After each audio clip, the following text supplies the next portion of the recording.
Laisse-moi un peu. Les païens nous dépassent. Tu vas voir un païen dans sa voiture. Et puis il s'est construit une très belle maison. Il voyage, il va à Dubaï. Il travaille selon les règles du jeu. Si on lui avait donné les fétiches, on lui a dit tu vas sacrifier ta femme. Il accepte. Il prend sa femme, il sacrifie. Et demain il progresse. On lui demande son père biologique. Il sacrifie, il accepte, il sacrifie son père. Il progresse encore. On demande sa maman. Il sacrifie. Pas chose facile de offrir un homme. Aina misa kutoa baba yako kulawa. Il essaie de pécher. Kama damu ya mtendazani. Tu as progressé un péché. Iko nafanya mtendazani. Mara ngapi damu ya Yesu Kristo a promis quelque chose. Anakulaka kitu. Pas progresser cela. Na ushinde kukipata kukiweza. Kama ulete sac ya ciment ni kusema na wewe mwenyewe hauna mrege de jeu. Si tu ne donnes pas ton sac de ciment, ça veut dire que tu n'es même pas dans la règle du jeu. 22 000 francs. C'est petite chose. 22 000 nini? Kama kutakama loko. Mais juu ya hii utashindwa kupata baraka. Mais à cause de 22 000, tu peux manquer ta bénédiction. Bora sasa kunaonekana mema duki biko pale. Vous voyez le miel, mais tout autour, plein d'abeilles. Il faudra faire un effort Dieu pour atteindre passage. Unapaswa kujikaza, utafute moto uwashe kunkuni wala kunyashi. Il y a aussi des laits. Na ndugu anasema mwili bulongo ya manako muko na maziwa. Turudie. Revenons. Maziwa ni ngombe ndio lekanaka nayo. Ndio kama leo lele sana unaweza kuitika wakati kuna kamuna maziwa ngombe kuache tranquille. Vous pensez que quand vous allez extraire le lait chez le père, on va vous laisser tranquille? Wakati unatosha maziwa. Quand vous êtes en train d'extraire, le père est en train de s'agiter. Comme vous avez besoin de lait. Mais comme ça veut dire que tu ne vas pas regarder la chine. Toujours atteindre l'objectif. Tu vas chercher à avoir. J'aimerais te dire en ce moment. Ne regarde pas les difficultés que tu as. Ne regarde pas les problèmes que tu as. Va jusqu'à atteindre l'objectif kwa imani.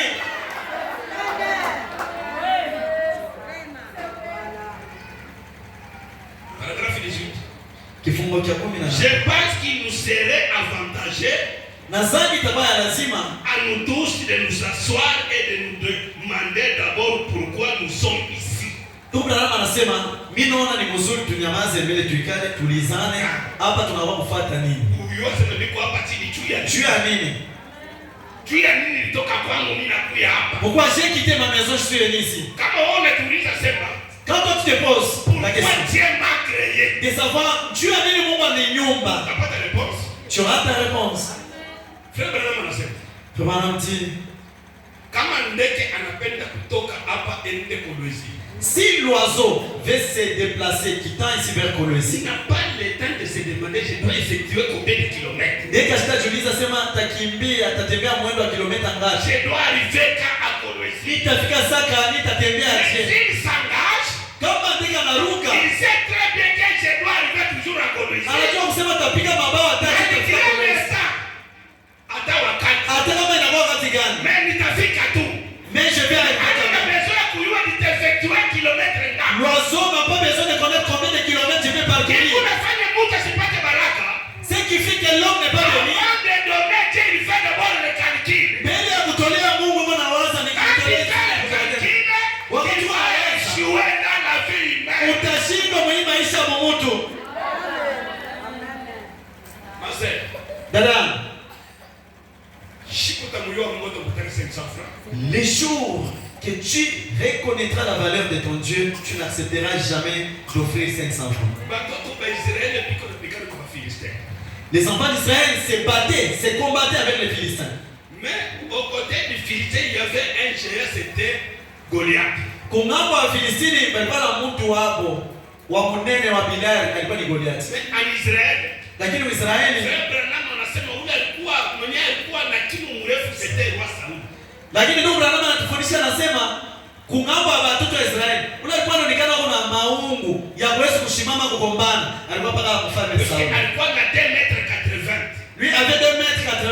Frère Branham anasema aucun jour Goliath asikutoka mkambi hapo anaingia mkambi Israeli. Ndugu Branham yuko anasema, Frère Branham dit hakuna siku hata moja Goliath quittait sa terre pour entrer dans la terre des Israélites. Kama anasimama, quand il s'est tenu, ile ilikemaki amvuri kama kinaingia kwa watoto wa Israeli, banasema Goliath hiyo banaanza kufa directement. Juste son nom, quand son nom paraissait dans les camps israélites, les enfants d'Israël, dès qu'ils voyaient ça, ils se mettaient à fuir, à craindre. Frère Branham dit, donc Branham anasema la taille de Goliath c'était 6 mètres.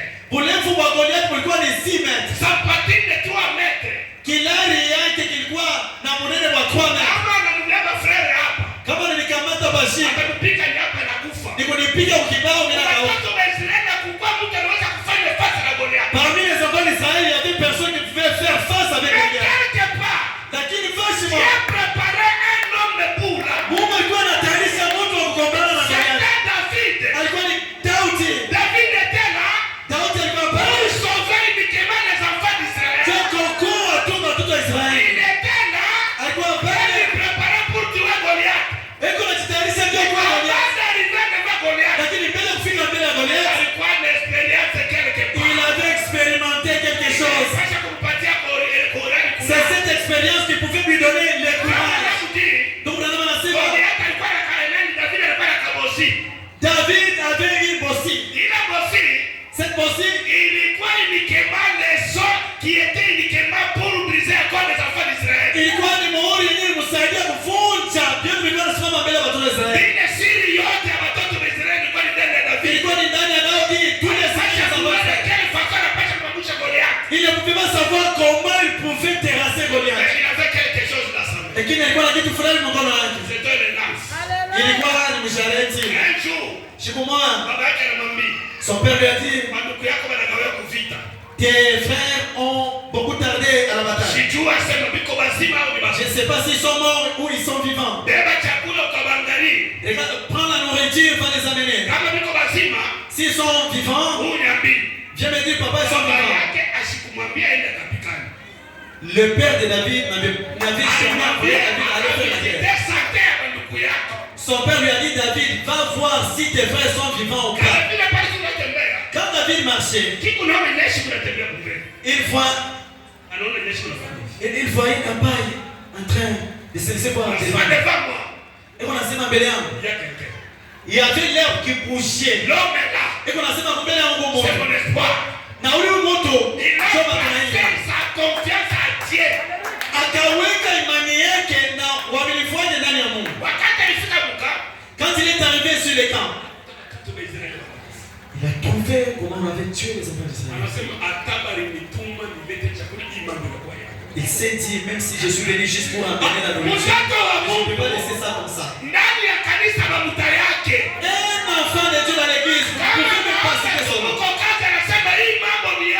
Quand il voit qu'il y a un problème, il s'approprie ça. Même s'il allait au travail, dès qu'il trouve à l'église, il va arrêter son travail pour continuer avec le travail de l'église. On n'a pas souvent la imani. David s'est dit non. Ça, en tout cas, je m'approprie ce problème. Je ne peux pas accepter de reculer ou de rentrer. Il est allé voir son grand frère. Je dis ceci. Si quelqu'un s'est levé et qu'il terrassait et qu'il tirait Goliath, qu'est-ce que le roi propose à cet homme-là? David. Le grand frère lui dit, David, tu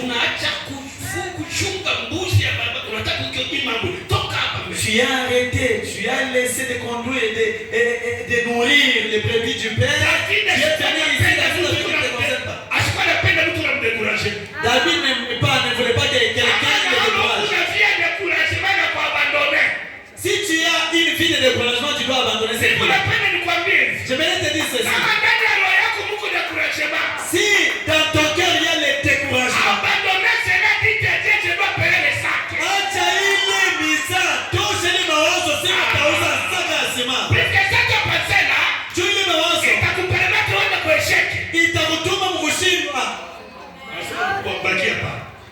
On lui a dit non, reste là. Il est allé chercher le deuxième. Le deuxième lui a découragé. Il lui a laissé. Il a cherché le troisième. On lui a découragé, encore il l'a laissé. Il a dit maintenant moi-même, j'aimerais aller voir le roi lui-même en face. Il est allé chez les rois. Il a posé la question au roi. Si quelqu'un tuait Goliath, si quelqu'un parvenait à terrasser Goliath, qu'est-ce que tu vas lui donner comme récompense? David, avant de te répondre, la personne là, où les mots? C'était guéri depuis la France. Où les Goliath konon? Ye alilamuka tu anaanza kutembea bakaanza kumfundisha vita. Ici chez nous les Israélites, personne ne peut même pas oser. Cette pensée que tu as là, tu ne sauras pas. Mais ça nous le sait. Comme tu m'as posé la question, si il est arrivé quelqu'un peut tuer Goliath, la première des choses, ma fille sera son épouse. La deuxième des choses, une partie de mon royaume sera à lui. Une troisième chose, il sera vêtu en robe de roi. Et après, je vais lui donner une bande de roi. David est parti. Il s'est dit, je ne saurais pas les combattre. Comme vous êtes ici, il y a un encouragement ici. La Bible dit, tout ce que tu demanderas en mon nom, si tu le fais par la foi, croyez que vous l'avez déjà reçu. Et la Bible te dit, si tu as la foi, tu peux déplacer. Tu peux déplacer la montagne pour l'eau.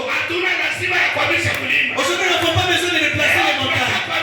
Aujourd'hui, nous allons déplacer nos difficultés, les blocages que nous avons, les maladies que nous avons. Que ça cède, que ça quitte.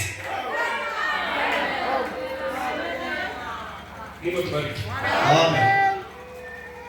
David a dit au roi, je m'en vais. Le roi lui a dit, nous, souvent quand nous voulons aller à la bataille, il y a des choses que nous mettons, que nous portons. Même si on vous lance les cailloux par exemple, ça ne va pas vous toucher. On a mis des armures autour du corps de David. Il a essayé de soulever les pieds. Il a dit, roi, en tout cas, ça pèse trop, je ne saurais pas. Enlevez-moi tout ça. David, tu vas mourir. Moi, j'aimerais, c'est qui t'a donné cette charge aujourd'hui. C'est qui te donne la lourdeur. Et fais ça, enlève ça. La Bible dit, les pensées de Dieu ne sont pas les pensées des hommes. Mais si tu acceptes que tu entres, tout est possible à celui qui croit. Amen. Yote vinawezekana kwa yule anayeamini. Moi j'aimerais donc ton sac de ciment et voilà comment Dieu manquera de te bénir. Si tu ne mets pas au monde, tu mettras au monde des jumeaux même 5 fois. Ce n'est pas moi, c'est votre foi. Ni imani yako. La foi vient de ce qu'on entend. Imani inatokea kupitia tunasikia. C'est notre victoire. Imani ndio ushindi wetu. On a tout enlevé. David est allé au torrent. Il a ramassé là 5 pierres. Les 5 pierres, c'est les 5 lettres de Jésus-Christ. Typifier les 5 lettres qui composent le nom de Jésus.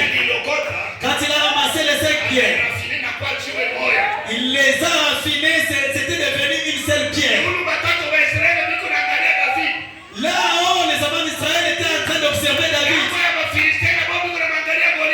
De l'autre côté, les Philistins espéraient sur Goliath. Goliath leur avait dit, au lieu de m'envoyer un homme, vous m'envoyez un chien. Il dit, c'est le jour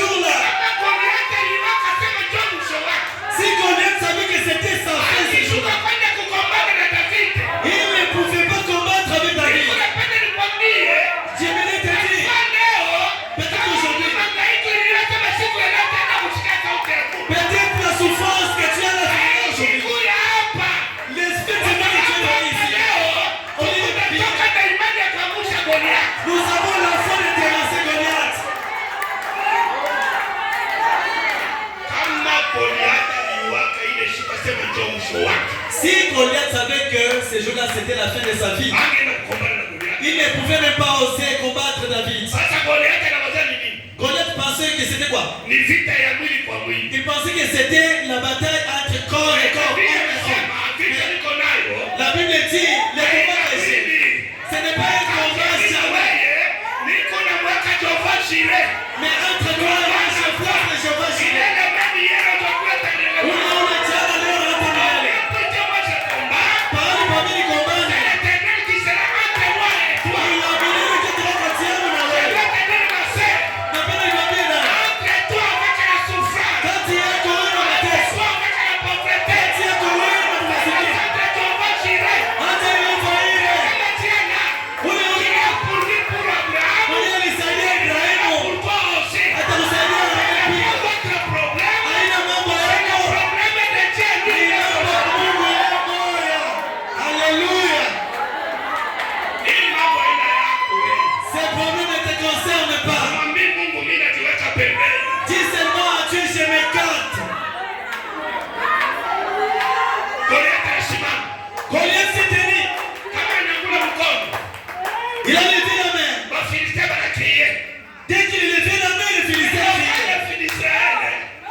Aujourd'hui, c'est maintenant que nous voulons perdre David.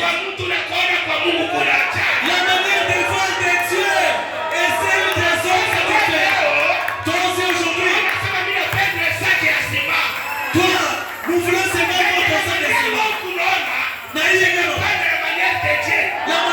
de voir, ce n'est pas la manière de voir de Dieu. J'aimerais que tu manges. Bila penda tu vas manger. Kila mtu alete saki yake ya sima. Alors faire tomber Goliath. Pale ndio tutaangusha Goliath. Le petit David a fait son premier pas. Il a fait le deuxième. Il a fait le troisième. Il s'est tenu. Il a pris la pierre, les cailloux, il a mis. Il a lancé. Et là, le Goliath le regardait. La pierre s'est dirigée. Elle a frappé sur sa jambe. Il y avait des armures. Partout il y avait des armures. Mais la seule place où il y avait un vide, c'était sur le front. Toi aussi aujourd'hui. Ce message reconnaît là où il y a un vide dans ta vie. C'est là que nous voulons pointer pour terrasser Goliath. Quand les cailloux est arrivé, ça frappait sur le front. On a vu Goliath en train de tituber. Les enfants d'Israël se sont dit, ils commencent à se consacrer maintenant. David dit, non, John Michon. Il a titubé, il a titubé, il a titubé. Goliath s'est tapé sur le sol. Vraiment, le petit quand Goliath est tombé. Et du côté israélien. Et du côté israélien. Tout le monde a crié. Wow.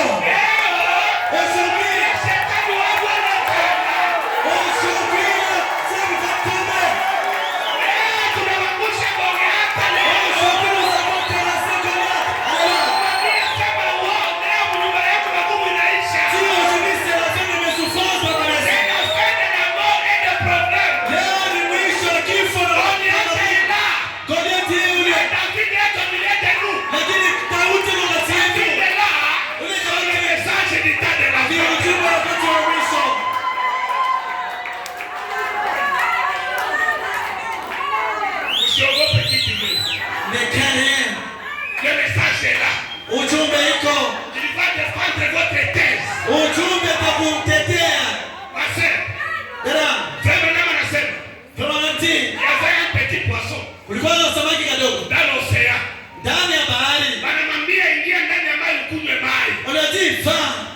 approche-toi de cet océan. Lui s'est approché. Quand tu se mettais à boire un peu d'eau, on lui dit c'est quoi? Les petits poissons prenaient le pied.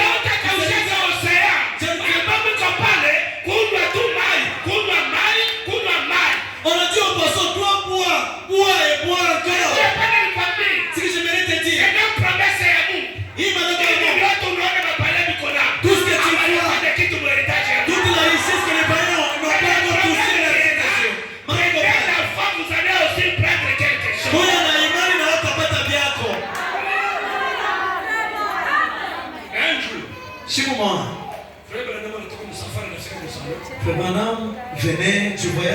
entré dans son salon. Il a vu sa fille Becky et s'était réveillée. La fille s'est approchée de lui. Elle a dit papa. Il s'est mis sur sa jambe. Et elle a entraîné dans ses bras. Billy aussi est venu. Il est aussi s'asseoir sur la jambe droite. Il a entraîné ses bras de son père. Quand Sharon était sorti, elle s'est mise. Mais vous avez occupé toutes les places, toutes les chambres de papa. Brandon m'a dit Sarah, approche-toi. Il y a de la place ici, tu auras ta place. Quand Sarah s'est approchée, il a essayé de placer la jambe et Sarah a pris la place. Toi, tu peux voir quelqu'un passer dans sa jambe. Il y a ta promesse ici.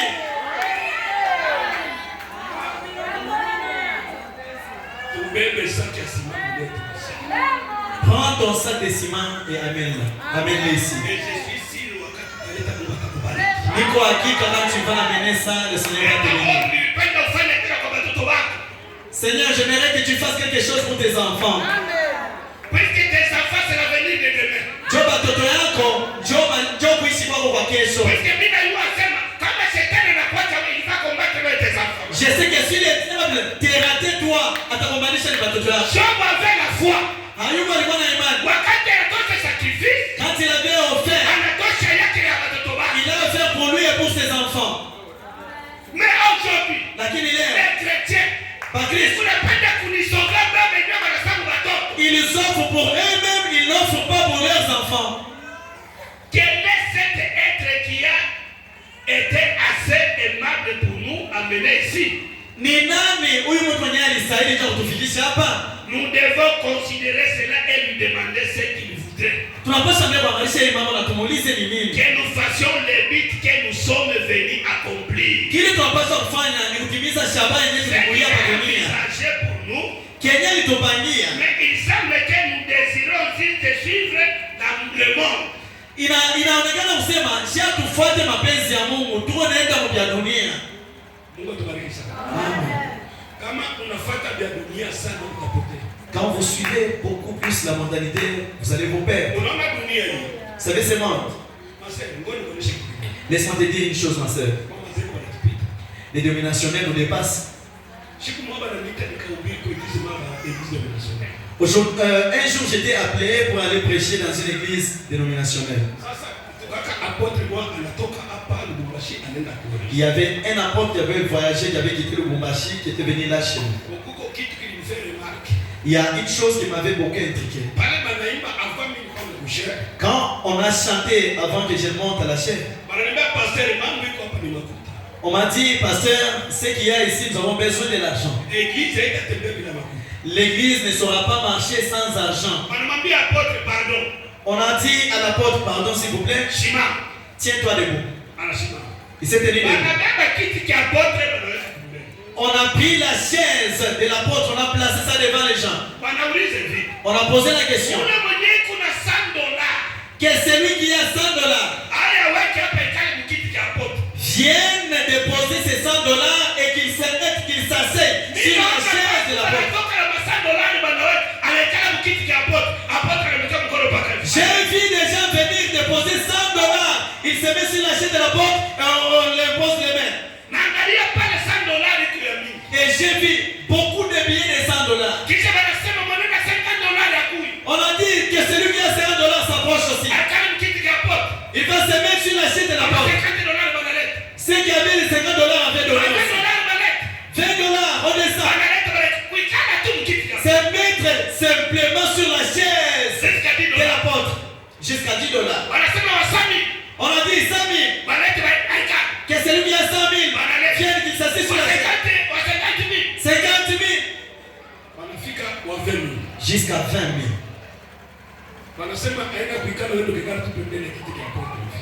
On a dit ce n'est plus se mettre sur la chaise, mais c'est se tenir juste à côté de la chaise.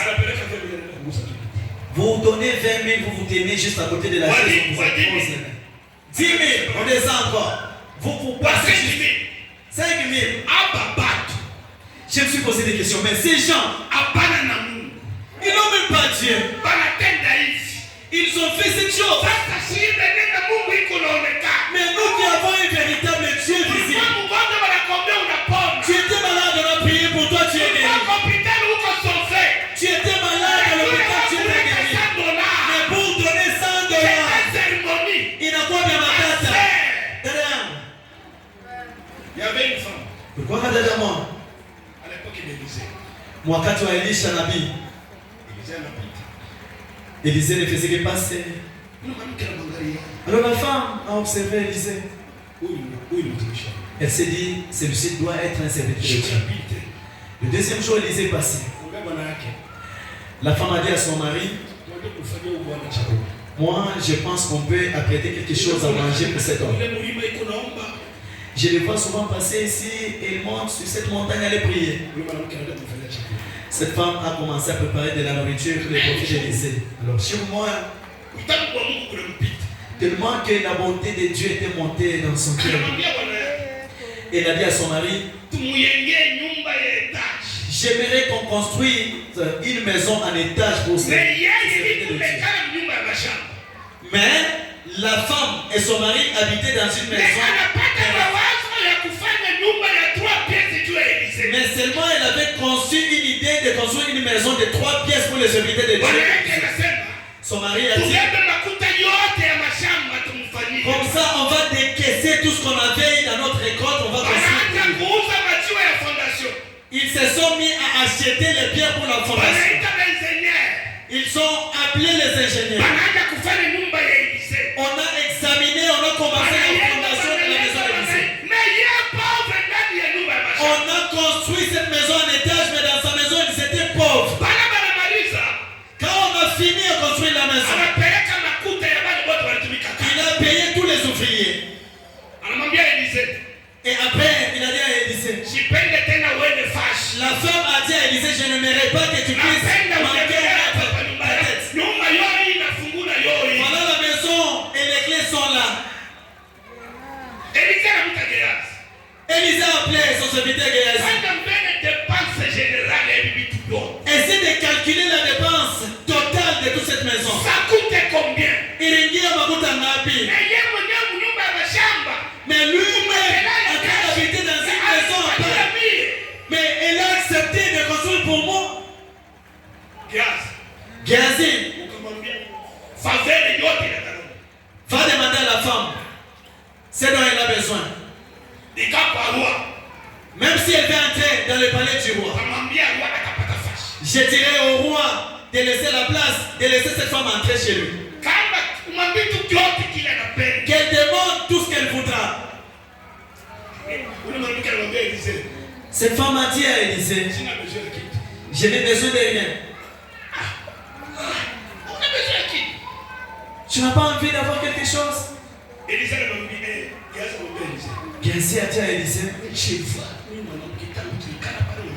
il fait déjà une semaine que nous sommes ici, mais je n'ai pas vu, même pas un enfant, fille ou garçon. Il n'a pas d'enfant. Maintenant, va lui dire, en cette même saison, en ce même mois de l'année prochaine, elle mettra au monde. Ce qui a permis à ce que cette femme ait un enfant, c'est la dépense qu'elle avait dû faire. Nous manquons beaucoup de choses, mes sœurs. Nous ne voulons pas les points, nous ne savons pas les points 1 par où commencer avec Dieu. Amen. Kila mwimbo inakuwaka na namuna iko natembea wala namuna iko naenda. Quand on chante, unanyachaka bunga. Kuko na danse ya ile mwimbo. Quand on vous voit toujours danser avec un seul pied, tout le monde se dira non. Cette chanson, on danse avec tous les 2 pieds sur terre. Cette chanson, on danse comme ça. Mais quand tu danses, tu es en train de sauter avec un seul pied, comment? Chaque chanson a sa danse. Notre message a son jeu. Quand vous regardez Jean Charité, il était venu comment?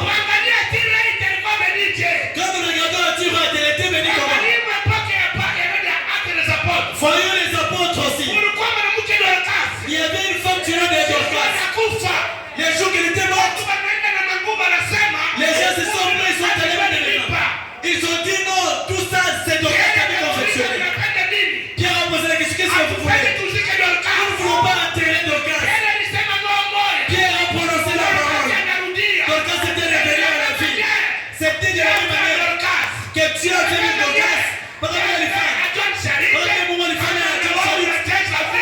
Si toi tu fais ainsi, c'est comme ça que Dieu fera aussi pour toi.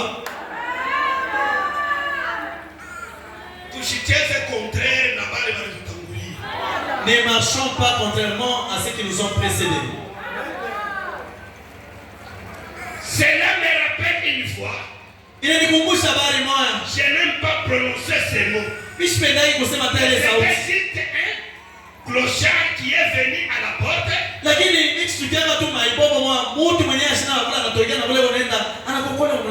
a dit, pouvez-vous me donner un sandwich? J'ai dit assurément. Voulez-vous entrer? Au lieu de lui faire un sandwich, je me suis dit que je vais lui préparer quelque chose à manger. Et je lui ai préparé. C'était ce que je pouvais sur place. Et je le fais asseoir pour manger. Et pendant qu'il mange, je me suis dit que j'allais lui parler. Un voyageur. Et j'ai dit, d'où venez-vous? Il a juste haussé un peu les épaules. Il a dit, nulle part. J'ai dit alors, où allez-vous? Il a arrêté de manger, il m'a regardé. Il a dit, nulle part. Il a regardé tout autour. Pardon? Il a regardé tout autour. Il a avalé un gros morceau. Et il a dit, monsieur, juste là où je repose, juste là où je repose mon chapeau, c'est là que je me repose. J'ai dit, je comprends. J'ai dit, depuis combien de temps faites-vous cela? Il a dit, oh, une vingtaine d'années ou plus. Sans aucune ambition. Améliorer sa condition. Nous avons des tels gens dans l'église. Vous allez à l'église pour suivre quoi? Je ne sais pas. Pourquoi tu n'es pas allé à l'église? Je ne sais pas. Quand on prêche, qu'est-ce que tu fais? Avec combien de années? 20 ans dans l'église.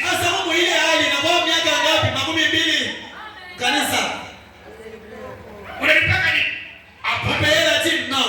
Vous n'avez pas confrère? Vous donnez l'offrande? Combien Non. d'années? Combien d'années déjà?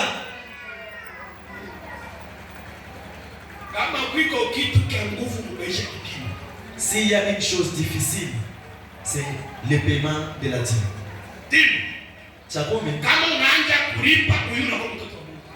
Dès que vous vous mettez à payer la dîme régulièrement, même l'offrande, ma soeur, vous amenez 500 à votre Dieu. On fait passer les combien? Dans la poche,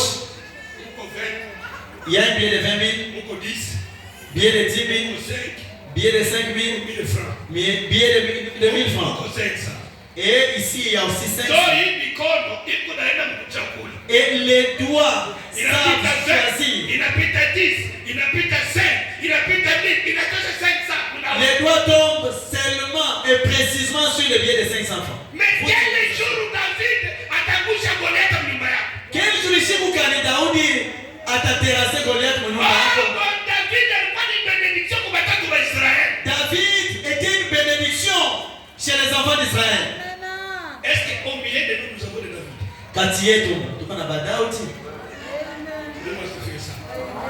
Que Dieu soit béni.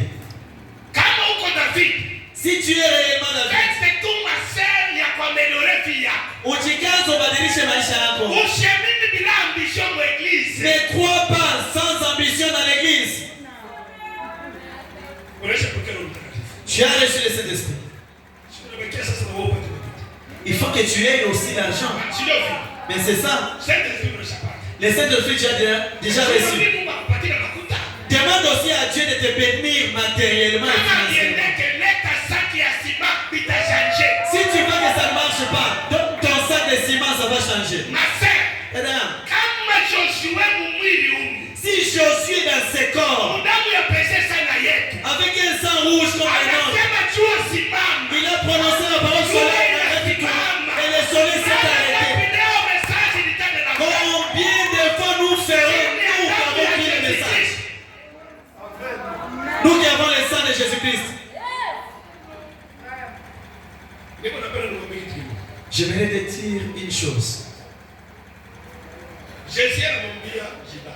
Jésus a dit à Judas, c'est lui avec qui nous mettrons nos mains au même moment dans l'assiette. C'est celui-là qui va me trahir. Pierre a mis sa main sur les plats, Jésus a mis sa main. Mais il y a une coïncidence entre Judas et Jésus. Ils ont tous mis leurs mains sur les plats au même moment. Judas a regardé Jésus. Il s'est dit donc c'est moi. J'irai prendre cet argent-là qu'ils m'ont proposé. Il est allé prendre les 30 pièces d'argent. Il l'a mis dans sa poche. Et quand il bougeait sa poche, il y avait des pièces d'argent qui se sentaient là-dedans. Il a dit à Pierre, avant que les coqs ne chantent 3 fois, tu vas me régner, toi Pierre. Les coqs ont chanté, Cocorico. La première fois, il n'y avait rien. Mais quand la prophétie voulait s'accomplir concernant Judas, Judas a bougé sa poche. L'argent résonnait là-dedans. Il y avait une voix qui disait, n'est-ce pas, tu as trahi Jésus. Mais tout le monde sentait seulement qu'il y avait des pièces d'argent dans la poche.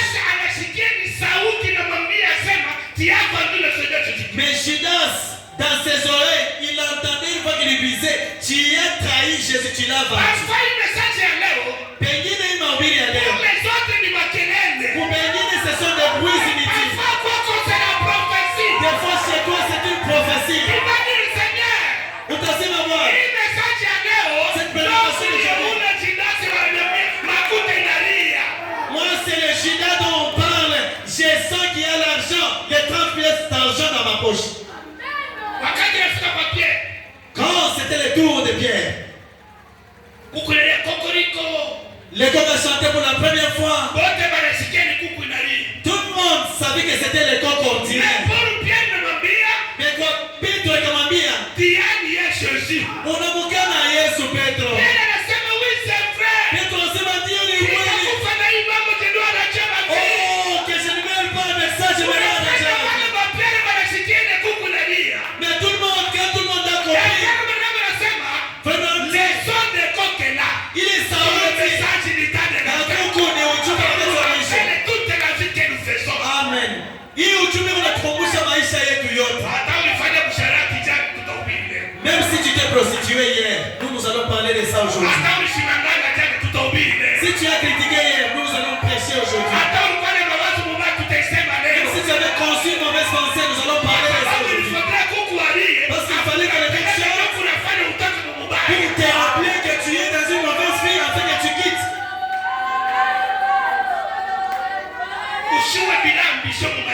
Ne vis pas sans ambition dans ta vie.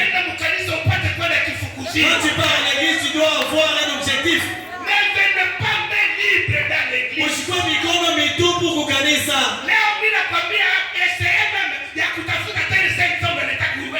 Aujourd'hui, je te demande de prendre même les 500 que tu as l'habitude d'offrir. Offre-les aujourd'hui.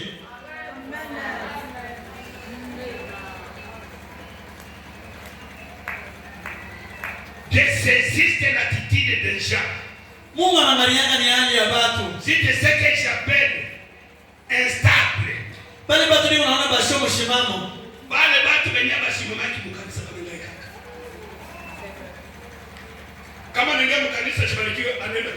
Quand il entre dans l'église, il voit que là il n'est pas béni, il va chez les méthodistes. Si ça ne tient pas, il va chez les pentecôtistes, chez les prophètes. Quand ça barde, il va voir les devins. Un enfant de Dieu.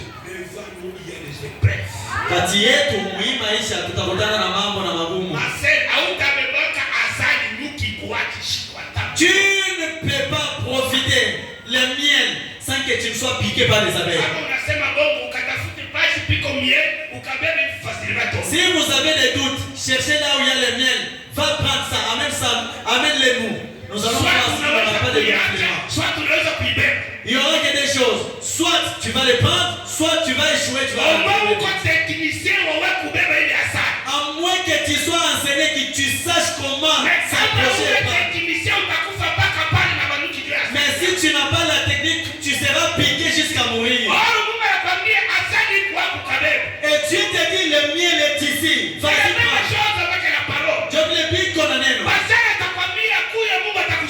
Le pasteur te dira viens, Dieu va t'aider. Mais il ne te dira pas que tu vas tomber malade. Il ne te dira pas que tu auras des difficultés.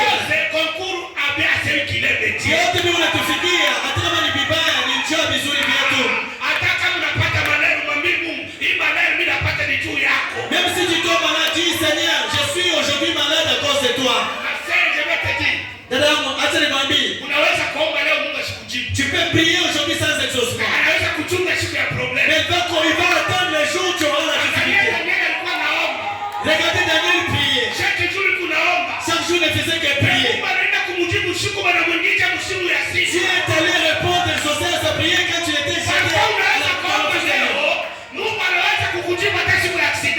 La prière que tu vas faire aujourd'hui, Dieu répondra à cette prière peut-être les jours de l'accident. Le véhicule peut culpiter. Ton nom 3 fois, mais tu sors de l'instant. Ce qui t'a sauvé, c'est la prière que tu avais faite là qui te sauve aujourd'hui. Il y a un jour que Dieu va te répondre. Peut-être tu seras assez doué. Déjà désespéré. Le docteur te dit tu ne vivras plus. Mais Dieu a dit à Pierre, va prier pour celui-là. J'aimerais te dire ceci. Au temps de Frère Branham, j'aimerais aujourd'hui t'inviter à entrer dans l'esprit de ton pasteur. Entre dans sa vision, dans son esprit. Chez moi, il serait tombé malade. Frère Branham a fini de prêcher, il est arrivé à la maison, il s'est mis à manger. On lui a dit, Frère Branham, il y a une sœur malade. Nous voulons que tu pries pour elle. Frère Branham a continué à manger. Il a fini. Il a prié. Il s'est mis. Après un moment, il lui a dit, Frère Branham, la sœur pour laquelle tu as prié est morte. Frère Branham pose la question, c'est quelle sœur? Elle est comment? Est-ce que tu te rappelles de la sœur qui t'achète souvent les carburants pour le véhicule? Tu te rappelles de cette sœur qui te finance beaucoup dans ton ministère? Tu te rappelles de la sœur qui amène souvent de l'or à l'église? Frère Branham a pleuré, il a dit, comment il y a que c'était cette sœur-là? Je devrais changer la manière de prier et elle n'allait pas mourir. Si tu es une charge, ataomba mwanamume kusema kama ulikuwa karibu na kufa hautakufa. On m'avait amené une sœur. J'ai dit à Dieu, je n'accepterai jamais de perdre cette sœur. Elle était couchée sur le sol. Je me suis couché sur le sol, j'ai prié. Et le matin, Dieu a ramené la sœur.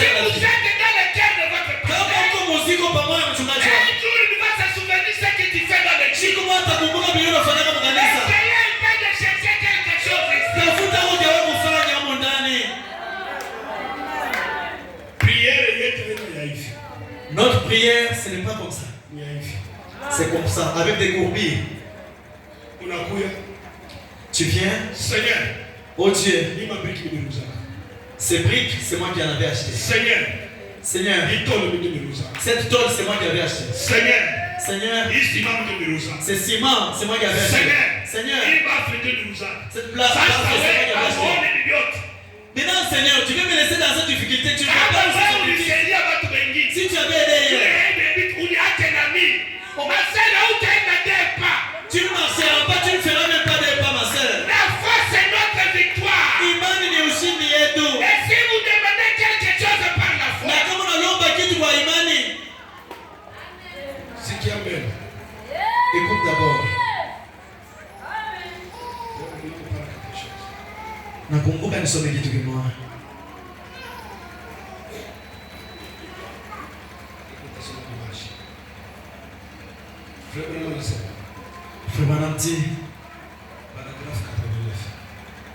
Le 89e paragraphe. Récemment à Dirba, en Afrique du Sud. South Africa. J'ai prié, on a amené une personne sur l'estrade. Et vous connaissez l'histoire. Je l'ai rencontré à beaucoup d'entre vous. Comment une dame était guérie là. Qui était une musulmane. On a amené beaucoup de gens de chaque tribu. Il y avait là quelques vingtaines de tribus ou plus. On était arrivé à un garçon qui était néfouté. Wakati balifika kwa kiana ule alizalika iko kukunja maisha. Bakafika wakati mwenye balipokea kiana alizalika na migulu ilisha kujikunja. Néfouté. Ilisha kujikunja kabisa. Regardez mbele mwili étape. Regardez cet état où l'enfant se trouve. Ma sœur, je vais te dire. Napenda nikwambie. Kama unazala tu mtoto wa kwene yako. Quand vous mettez au monde des enfants normaux. Dites merci au Seigneur. Abia Mungu asante. Na unakuwa na capacité juu ya ile ufanye kitu kizuri mbele Mungu wako. Tu dois quand même penser à ça et que tu fasses quelque chose à votre Dieu. Si c'est toi huyu mtoto anaferisha nyumba yako. Kama ni kweli huyu mtoto si cet enfant est né dans ta maison. Si c'était cet enfant infirme que tu avais mis au monde. Mais mettez-vous à sa place, une maman qui met au monde un enfant avec des jambes tellement courbées. Dis à ton mari, si tu ne vois pas, mets-toi à voir. Fais les calculs de tous tes enfants que Dieu t'a donné. Cherche quelque chose que tu vas offrir à Dieu pour ça.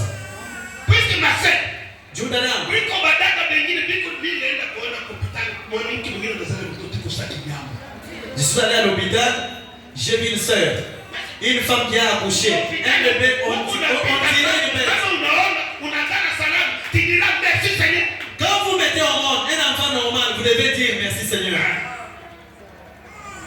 Un enfant normal comme tous les enfants, à bonne santé. Il parle normalement, il écoute facilement, il voit clairement, il marche normalement. Quelle grâce!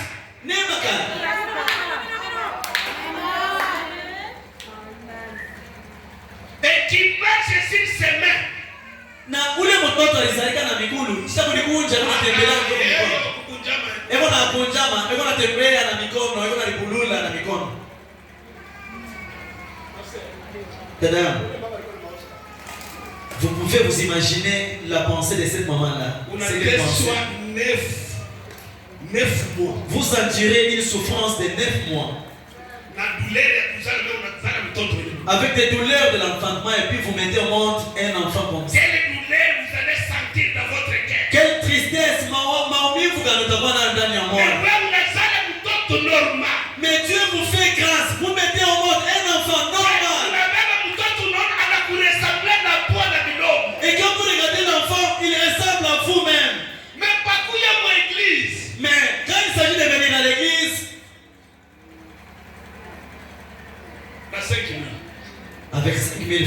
comme remerciement, action de grâce.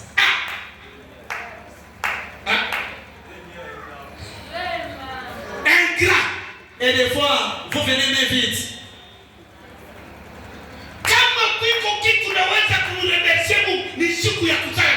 S'il y a quelque chose pour laquelle vous devez remercier le Seigneur, c'est quand vous mettez au monde normalement. Moi, je vois souvent, quand une sœur est enceinte, elle se dérange beaucoup toutefois à la prière. Parce qu'elle voit devant elle des choses. Et voilà, on a bougé mal à la bouffe. Et quand vous mettez au monde en paix, l'enfant en paix, vous venez à l'église avec 5 000 francs dans l'enveloppe.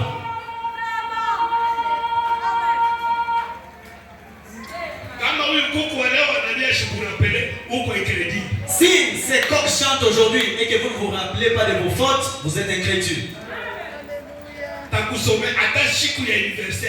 Même les jours de ton anniversaire.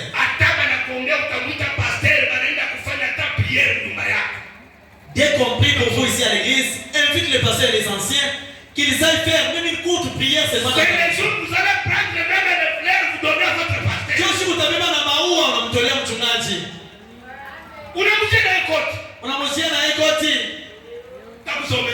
Je vais te lire.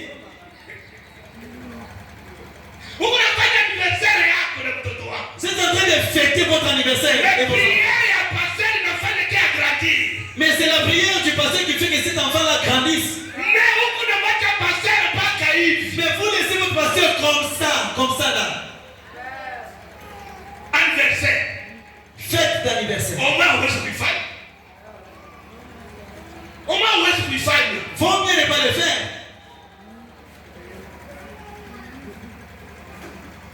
Et quand le Saint-Esprit a commencé à lui parler, c'était un Zulu.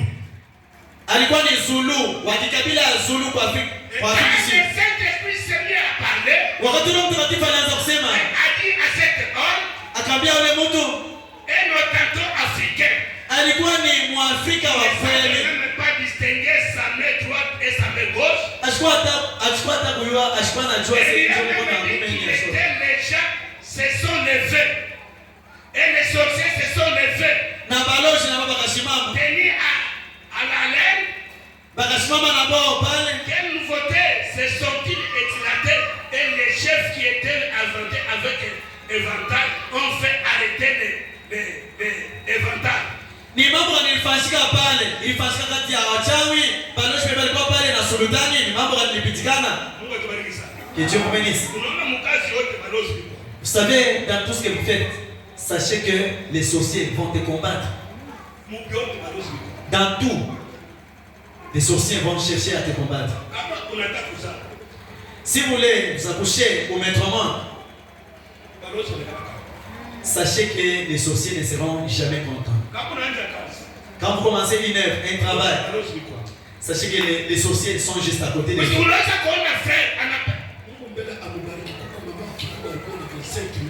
Il y a une maman qui est venue avec 25 000 francs demandant à ce que nous puissions prier pour elle pour qu'elle commence un travail quelque part. Tu peux commencer un travail quelque part, tu n'invites même pas le pasteur à venir prier sur cet endroit-là. Tu ne sais pas, tu oublies que les sorciers existent. Vous savez, les gens de ce monde, ils ne sont pas distraits comme toi.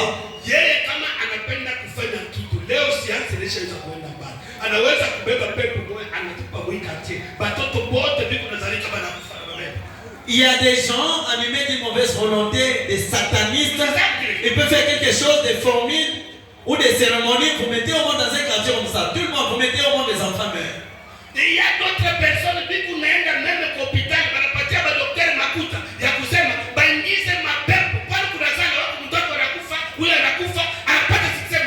il y a des gens qui vont sponsoriser les docteurs pour dire que quand vous irez pour mettre au monde, on va vous envoûter. Vous mettez au monde l'enfant meurt. Il y a d'autres personnes pendant la nuit,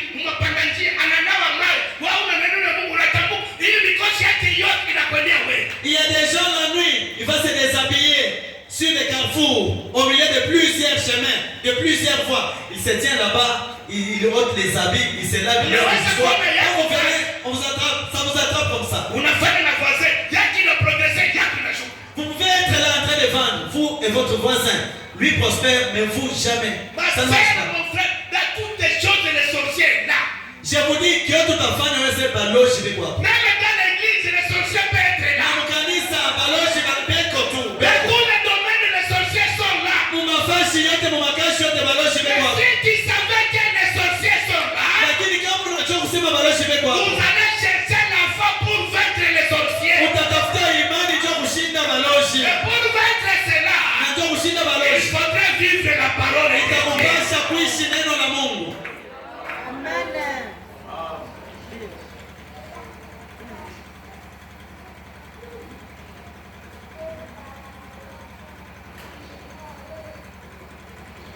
Et les garçons ont entendu cela par l'interprète. Na ule kijana ule Zulu alikuwa anashikia mahubiri maneno ya nabii Branham kupitia mtafsiri. Il a jeté ses béquilles. Akaitika akasema hata hivi miguu yangu yenye kukunjama niko natupa mabeki, akatupa miguu. Il a couru et a sauté de joie. Miguu ikanyoloka paka pale akakuwa kuna kimbia kuna luka kuna lalamika na furaha. Son frère qui ne savait pas distinguer sa main droite et sa main gauche. Na wakati ndugu yake mwenyewe sipana jose injo mkono kuume injo mkono shoto. Il pensait que j'essayais de l'amener à exécuter une danse.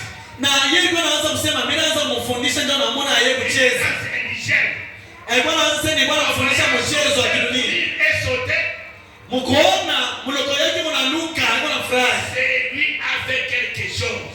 Yeye alifanya kitu fulani. Il a franchi les barrières du péché d'incrédulité. Maana alitambuka ile mpaka ya dhambi na kutokuamini. Basi upite mbele mpaka wa dhambi na kukosa kuamini. Vous devez franchir la barrière de l'incrédulité et du péché. N'oubliez jamais les sorciers dans tous les domaines. Ushisabu kusema balozi beko wako mkazi yote utafanya. Unaweza huku na mimba, huku na disabu wasema niko na mimba. Tu peux être grosse. Kuna déformer mtoto wako. Tu peux être grosse, tu t'oublies que tu es grosse. Et les sorciers, dans leur monde des ténèbres, en train de déformer l'enfant.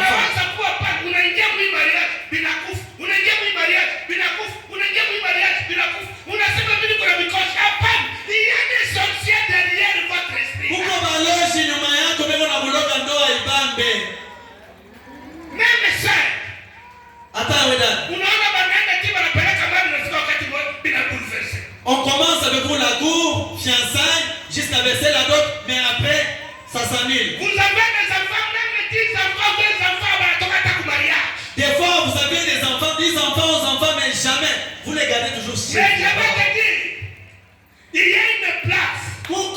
Là où Dieu a placé quelque chose. Pour que tu quittes ces difficultés que tu as. Cette église de David et Tabernacle. Il a placé quelque chose sur votre pasteur. La foi. C'est notre victoire. Ma soeur, n'oublie pas ça. Parfois, comme famille à la rose. Vous devez reconnaître que les sorciers existent. Et les sorciers te tourmentent. Amène ton sac de ciment, Goliath va tomber. J'aimerais que tu amènes ton sac avant dimanche pour que Goliath tombe ici. Même s'ils se sont dit tu ne mettras jamais au monde, ça va changer. Mon frère, même si ton travail ne marche pas, nous allons changer l'histoire. Ceux qui s'enrichissent là sont plus que toi. Ce sont des gens comme toi. Ils ont des yeux comme toi, des yeux comme toi. Comment ils prospèrent et que toi tu échoues? Cherchez la foi. Tafuta imani. Essayez d'échouer les jeux là que Dieu nous a donné. Pima mbele kucheza hii mchezo wenyewe Mungu anatupatia. Il y avait un roi qui avait son enfant. Très méchant. Ce roi-là était très méchant. Ça semble le roi. Alors ce roi-là, un jour, un problème à la voûte à faire. Alors un enfant en jouant, son enfant en jouant, il avait écrasé, il avait cassé un verre. Les rois avaient partout des ouvriers, des gens qui travaillent. Ces gens à lui qui travaillaient pour lui. Alors, il y avait un ouvrier à côté qui a vécu comment l'enfant avait cassé les verres. Il a dit à l'enfant, ton père, le roi, est très méchant. Si il apprenait que tu as cassé les verres, il va te tuer. Faisons une alliance, moi et toi. Pour l'argent que ton père te donnera comme argent de poche, donne-le-moi. Je vais couvrir pour toi. Je ne lui dirai pas ça. L'enfant, tellement qu'il avait peur, il s'est dit oui, je vais commencer à te donner l'argent. Le lendemain, le père, le roi a donné à son enfant $100. L'enfant a pris, il a donné à l'ouvrier. Le lendemain, le roi donne à son enfant $500. L'ouvrier vient donner. Je ne dirai pas à ton père. Chaque jour. Tous les jours. C'était comme ça. Un jour, chaque mois, l'enfant s'est dit trop, c'est trop. Aujourd'hui, comme ça, moi, j'aimerais partir moi-même chez le père. S'il faut me tuer, qu'il me tue. S'il faut me laisser, il va me laisser. Il a dit, papa, il y a un jour, j'avais cassé notre verre dans la maison. Il a dit, mais fiston, même si tu cassais tous les vitres qu'il y a ici, tous ces ouvriers que tu vois t'appartiennent. Tu as le droit de les engager, tu vas les licencier. À cause d'un simple verre, pourquoi tu te tournes le père a récupéré la conscience de l'enfant. J'aimerais aussi te ramener à la raison. Des fois tu as déjà perdu la raison. Quand l'enfant a repris la raison, il s'est dit, demain, je vais encore demander $1000. Le père, le roi, posait la question à son enfant, je te donne mon fils. L'enfant a dit, tu me donnes $100,000. Alors l'ouvrier était là à côté de se disait, aujourd'hui j'aurai beaucoup d'argent.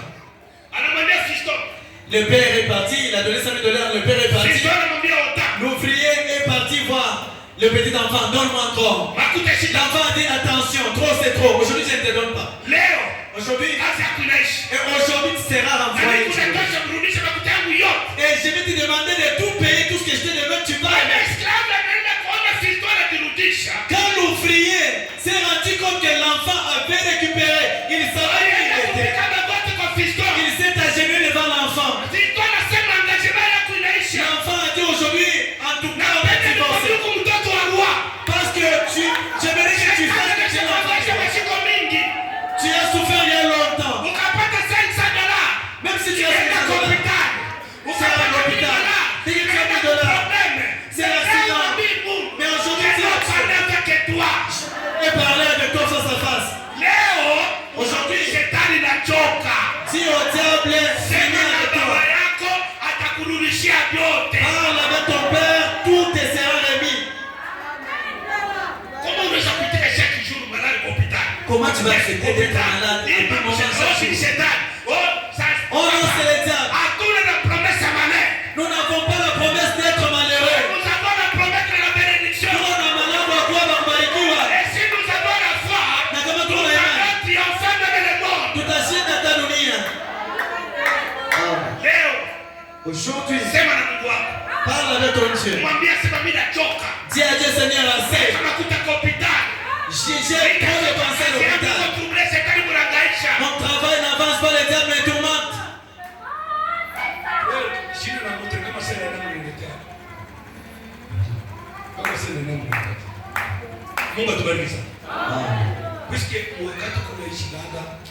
Aussi longtemps que nous vivons, ma soeur, n'accepte pas que le diable te domine. Transforma kifungo cha makumi sita na nane. Qu'en est-il de Dieu? Sabiko tie na Mungu. Beaucoup d'entre vous, vous avez la foi dans vos médecins. makumi sita na saba. Ndugu na anasema ba mingi vimlingana. Mungu naamini sana venye ba paningana vile nimeambia. Kama tunaona zaidi shiba tunaweka confiance sana kwa Mungu. Souvent nous les humains, nous les hommes, nous plaçons beaucoup de confiance dans ce que les médecins nous disent. Unaweza kwenda kwa daktari. Tu peux aller voir un docteur. Te regarde, il te dit, frère, toi quand je te regarde, tu as une maladie. En tout cas, quand je te regarde avec un œil médical, je te vois, tu as une maladie, va chercher des $100, je vais t'aider. Le docteur m'a dit, je suis malade. J'ai une maladie. Le docteur m'a dit, ma maladie est incurable. J'aimerais te dire aujourd'hui. Il vous faut cela si vous avez un médecin. Non. Nous n'avons pas savoir vivre. Comment on a mon gars? Vous devez avoir confiance dans les médecins ou l'infirmier qui vous soigne souvent. Maintenant, si quelque chose ne va pas en vous, sasa kama kuko malari ndani yako, vous irez chez ce vieux et loyal médecin à qui vous avez confiance. Utakimbilia ni kwa ule munganga, ule daktari wenu, ule mwenye anakutunzaka, mwenye anatumainia. C'est ce que vous devez faire. C'est une bonne chose. Kitu kizuri. Ensuite, kisha vous lui soumettrez votre cas. Utamkamatilia vile unalishikia. Quand vous allez voir un médecin, il y a des questions qu'on appelle questions orales. Je vais poser. Comment tu te sens souvent? Souvent, j'ai la nausée, je crache à tout moment. Lui, c'est que ce sont les vers. J'écris. Est-ce que vous avez des fois la fièvre? Oui, les soirs, la fièvre, on écrit là-bas typhoïde. Est-ce que tu as les maux de tête, la vertige? Quand tu expliques,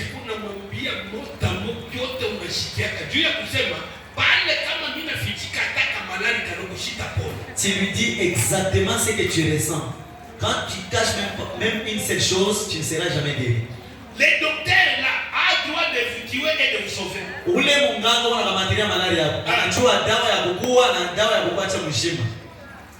Tu byote kunashikia. Umubambie byote pole pole bila kuposer atakwambia. Tout ce que tu ressens dans ton corps, dans ta santé, tu dois expliquer ça au médecin et lui va t'aider. S'il dit que vous devez être hospitalisé. Kama munganga anasema hii malaria yako shirudie kunyumba, lala pa hospitali. Vous rentrez simplement chez vous, vous emballez et vos habits. Wewe utaenda tu kwako, kubeba paka mango na vya baridi unarudia kwa hospitali. Nous y allons lentement. On vous dit cette maladie vous devez être interné à l'hôpital. Vous allez à la maison, vous réunissez les habits, vous prenez votre colis. Et vous savez que si j'ai désobéissé à ce que le docteur m'a dit, je risque de mourir. En tout cas, cette maladie, tu seras ici à l'hôpital pendant 1 mois. Tu ne vas pas sortir. Tu vas respecter 1 mois. Au tabac, par parler 1 mois, par un année, attends mon 21e jour, à ta tour, quand on va parler. Pas capable. Pourquoi pas capable? Assez. Banasema kwa église kuko prière ya 2 jours. On vous dit il y a prière de 2 jours à l'église. Mais une prière inaweza kuchanger situation yako. Et c'est cette prière qui peut t'aider à changer ta situation.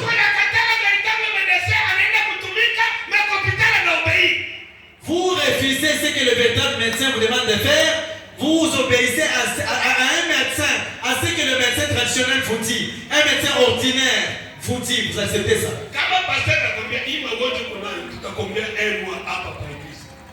Si le pasteur te dit, en tout cas, cette maladie que tu as, nous allons prier pour vous ici pendant 1 mois. En tout cas, le pasteur veut transformer cette église en hôpital. Avec ses froids de l'église. Rester à l'église pendant 1 mois. Je vais mourir de froid. Je n'oserai même pas. Mais à l'hôpital, la cause du corps. Vous allez obéir. C'est le médecin. Ma soeur, accepte de manquer d'aller au marché, mais la prière n'ose même pas marcher. Puisque la prière change toutes les choses. La prière, c'est ça même l'argent que vous cherchez. La prière, c'est la guérison. La prière va chercher les démons. La prière, même les sorciers n'ont pas droit d'entrer dans votre maison. Au lieu de venir à la prière, lakini wanabakia kwa nyumba. Ou peut-être à l'hôpital. Un mois à l'hôpital, interné.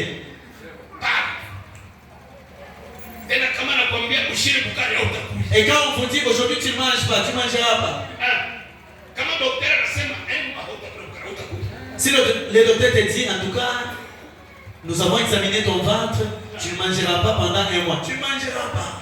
Mais à l'église, lakini kanisa, 2 jours sans manger. siku mbili tu na njaa.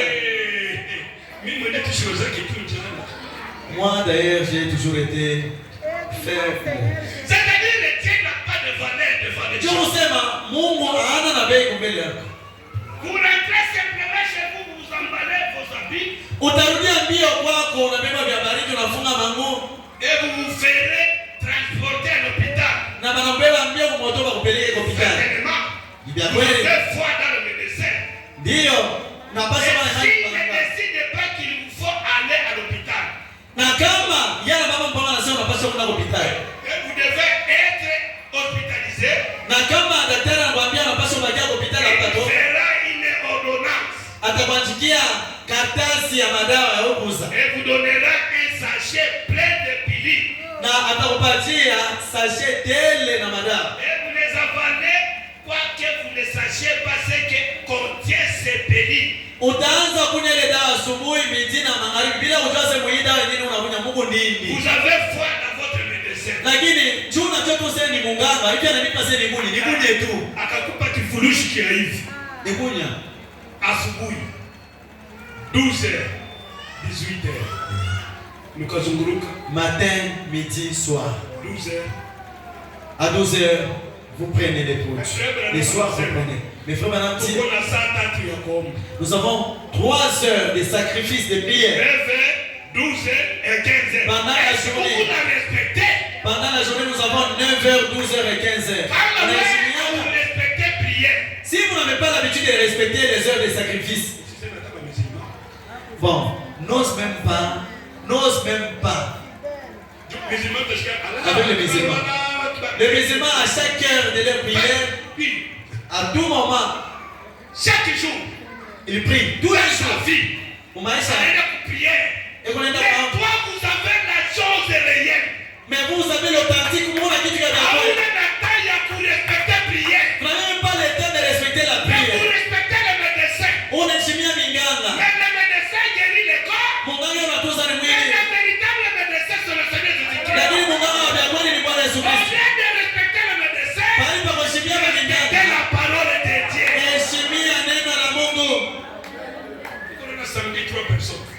Vous voyez le samedi comme ça dans la dévotion matinale, 3 personnes. Mais le travail que tu es en train de faire pour ta santé. Il dit à maombi, quand vous priez, même si on a mis des choses sur ton chemin, ça ne fera rien. Nous avons prié, il y avait une requête de quelqu'un qu'on a empoisonné ici. Mais vous avez la foi, cette personne sera guérie. Mais combien de fois vous respectez prière?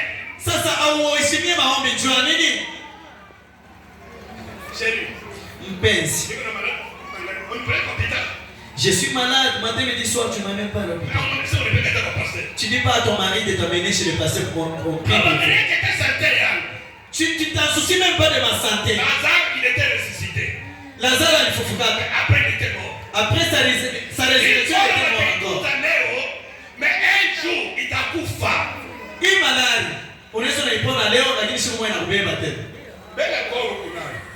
Les corps qui tiennent, ça ne coûte même pas cher. Quand nous prenons un chien mort et on place 20 000 là-bas, Nous prenons un cadavre, un homme mort. Juu ya kukupatia valeur tuandike tu 0,000,1 centime à vendre. On écrit là-bas 0,001 centime. Tunaweka maiti ya imbwa, maiti ya mtu pale. Batauza nini? Batauza ya imbwa, batauza ya mtu. Uko na beleza si ya kukuzumu. Tu as de la valeur parce que tu respires. Même quand ton mari te touche et il se sent bien, c'est parce que tu respires. Dès que tu meurs, il va porter des gants pour te toucher.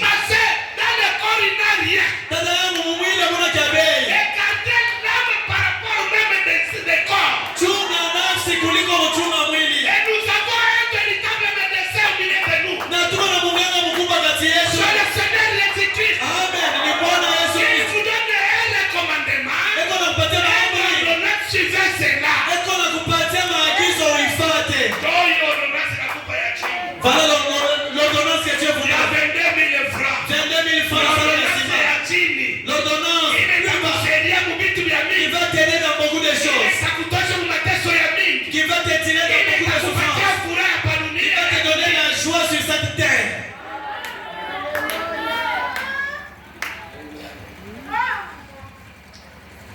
Et s'il ne décide pas qu'il vous faut aller à l'hôpital, ou plutôt que vous devrez être hospitalisé, na kama mungana anakuambia unapaswa kulala hospitali, utakala pa mois kwa hospitali utafika ordonnance et vous donnera un sachet plein de pays. Atakuandikia madawa na atakupatia madawa mingi ya kunywa. Vous pouvez soumettre votre cas à Jésus-Christ ce soir.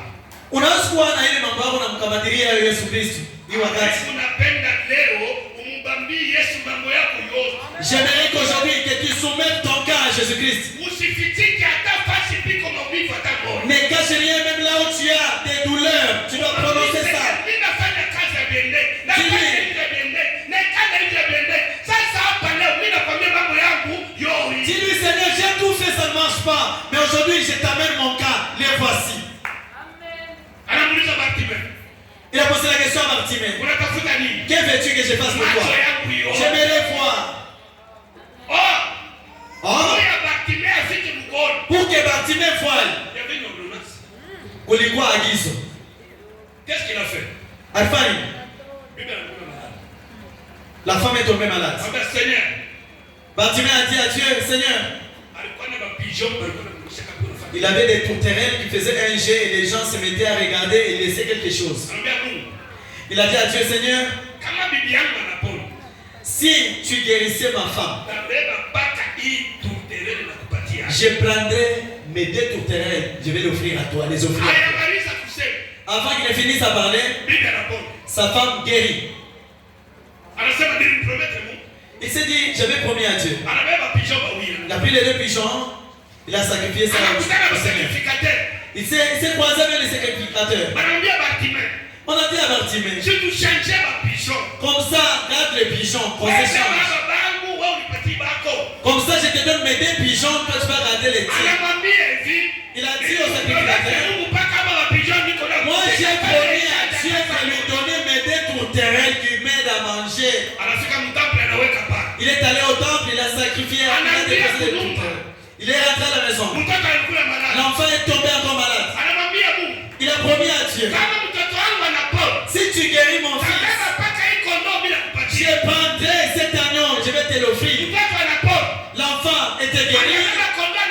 Il a pris l'agneau, il a donné, Et après, qu'est-ce qu'il voulait? Il est allé se mettre sur la croix, qu'on appelle Alléluia, Amen. Hosanna, Alléluia, Hosanna, Alléluia. Il s'est mis là-bas, il pleuvait, il était là. Il faisait chaud, il était là. Il a senti les pattes. C'est le roi des rois qui nous vient. Il s'est dit non, ce mec qui s'avance ici, ça va être le roi des rois.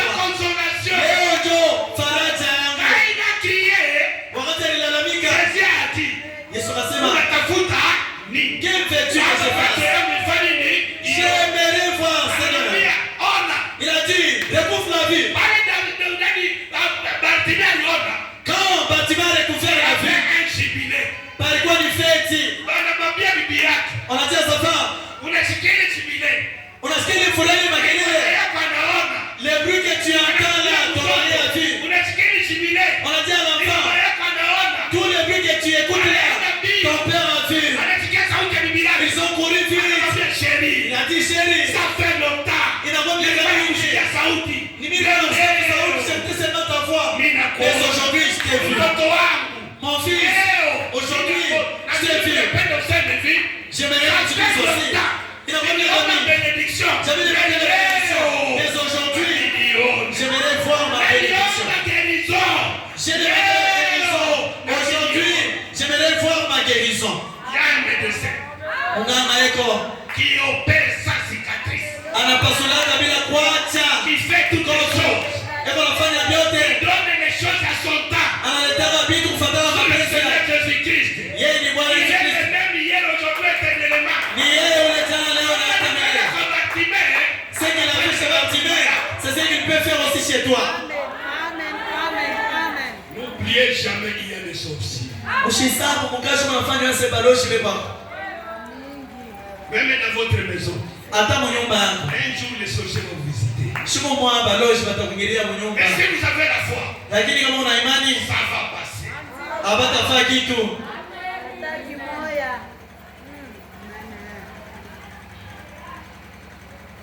Comme à votre métier, donne-moi tout ce que tu veux, Seigneur.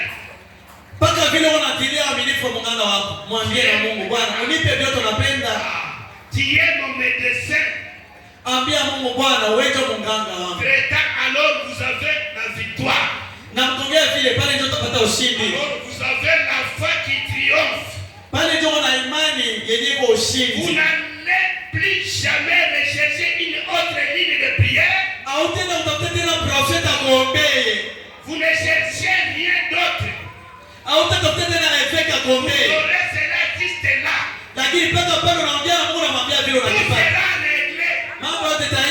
Vous ne sauterez jamais d'une église à l'autre.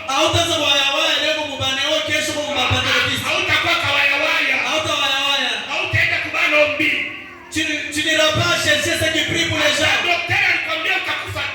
Même si le docteur t'a dit tu vas mourir, tu ne mourras pas.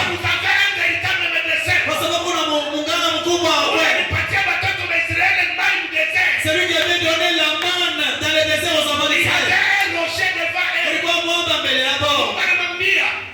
Dieu leur avait dit, Moïse,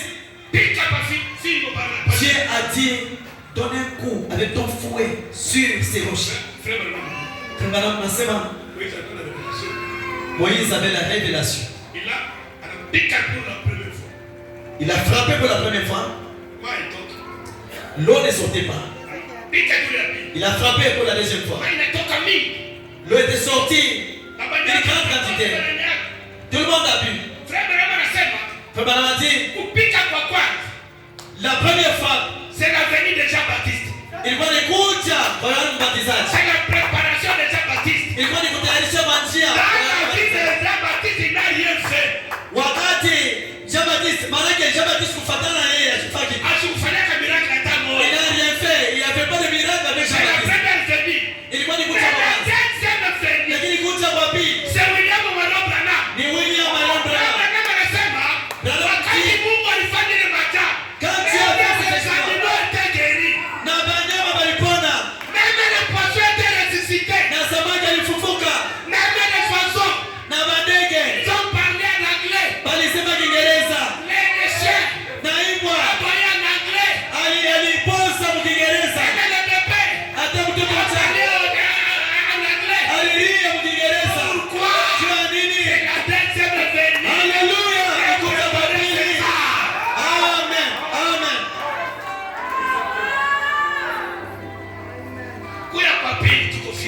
La seconde venue nous rend fiers. Il y a tant de miracles. Maajabu kwa mingi. Sans limite. Bila mpaka. Un jour. Siku moja. Vraiment anasema. Kama namti. Kama nguo inapasuka. Si la vie se déchire. Ukienda kwa daktari. Tu iras voir le docteur. Unamwambia pika le couturier. Pika sindano. Tu vas voir le couturier. Docteur. Tu iras voir le docteur. Upike sindano nguo irudi mzima. Toi na dawa mwingu irudie mzima. Atakwambia TF. te dira tu es malade. Lakini wakati Mungu cet enfant qui était écrasé dans